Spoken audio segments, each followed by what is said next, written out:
I am the Vicar of St. Bede's. I meet the spiritual needs of parishioners from 1 to 92. All our windows are stained glass, showing pictures from the past of saints that let the light come shining through. We're exclusive, retrospective, membership is quite selective, but we're required to welcome one and all. Some are skinny, some are cuddly, most are dim and most are ugly, very few are bright and beautiful. So whether you are steeped in sin or have a holy glow within, we have to let you in unless we're full. We've got Dawkins atheists, we've got tramps who are always persistently drunk, we've got recycled greens, we get single mums with kiddies, we get miserable old biddies, even get some evangeli beans, but not those evangeli dancing beans. But in our church, you'll never see the Blott family unless they be a christening, a marrying, or dead, because Blotts are not a churchy lot, but now a Blott will tie the knot. Today's the day young Tracy Blott gets wed. She's bagged a chap named Roland Atty. Nicknamed Rat, he's looking natty, louche and darkly handsome, quite the tease. Lots of girls laid out the bait to trap the rat, but all too late realised the rat had made off with the cheese. But now he's hooked, and by his side, young Tracy Blott, the blushing bride. My heart begins to sink as they espouse, because one thing that I cannot understand for all my life is why the bishop in our diocese allows those nauseating, toe-curling, over-emoting, stomach-churning, home-made wedding vows. She says, "Take spider's webs at dawn, delicately drenched by morn, in crystal chandeliers of sparkling dew. Add the tears from shining eyes that baby dears like Bambi cries, and pluck them in a pool of deepest blue. Not all the water in the world, however deeply it has swirled, fills my heart as does my love for you, babe." When Roland Atty hears this drivel, pretty soon he starts to snivel, and then the bridal party take the cue. First the bridesmaids go all pink, then the best man starts to blink, then the page boy throws up in the pew. The bride continues for a while, wet in both metaphor and style. Several older ladies need the loo. Waves are crashing on the shore, but Tracy Blott has got lots more. It's looking like a rising tide is due, because Mr. Rat, the future hubby's looking more like Mr. Blubby. It's not a pretty sight. His tie's wet through.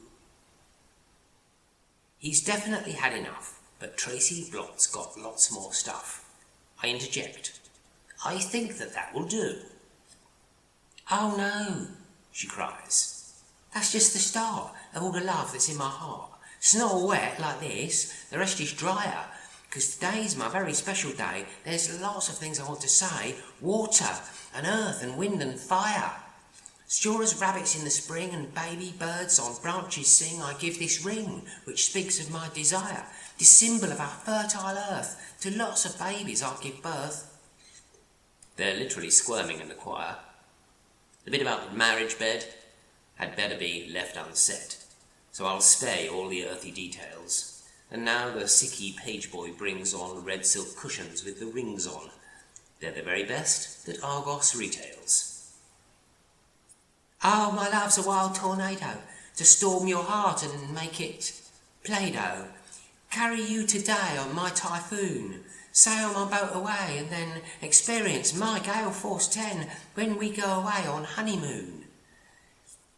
I stand there thinking, what is worse, the smell of sick or Tracy's verse? Her elemental gooey saccharine. Short of actually dropping her, there isn't any stopping her. I whisper, "Come on, Tracy, pack it in. I know you spent time writing it, with fancy words and rhyming bits expressing all the love you feel in verse, but as poetry, it doesn't wash, it doesn't scan, it's utter tosh, you're verbally incontinent, or worse." I passed the Book of Common Prayer, and said, "Now listen, Tracy dear, it's been good enough since 1662, millions of girls long dead have used these vows when they got wed, it better had be good enough for you." I guess the bride was overstressed, because she turned round and faced the guests, and shouted out, so everybody heard, "I don't need no stuff shirt Vicars, stupid knitting with their twisted knickers. I don't need the stupid prayer book words." Well, that is where it should have ended. but the old red mist descended. Least said, soonest mended, slipped my mind. I said, let's face it, Tracy Blott, this stuff you said, these vows are not quite accurate. Oh no, I think we'll find they're all a million miles away from what went on just yesterday, though there's every chance you don't recall at your hen night your behaviour, all the fun your girlfriends gave you. So, let me remind you of it all.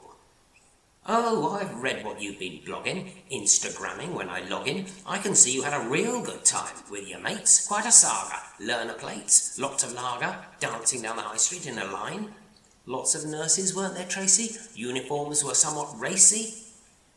Sashes saying, we're all Tracy's tarts, shouting because we don't need 'em, shouting one last night of freedom before Tracy's prison sentence starts.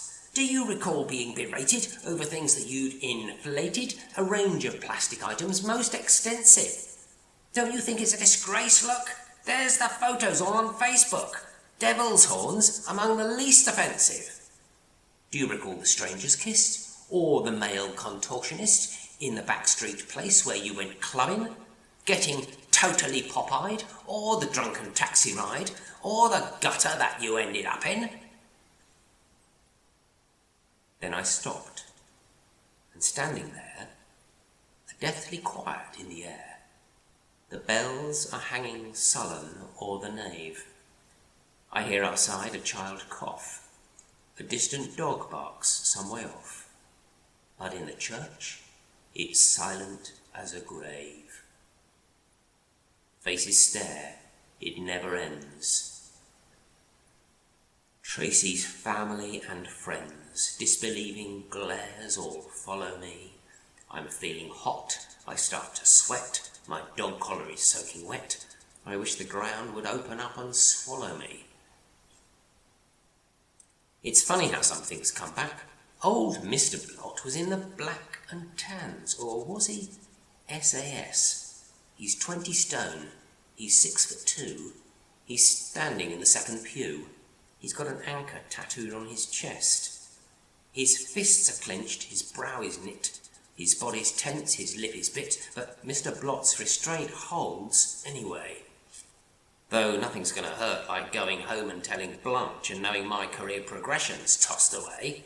I mean what? That is to say, though nothing's going to hurt like seeing tears stream down his face and being faced with how I've ruined Tracy's day. No, I'm wrong.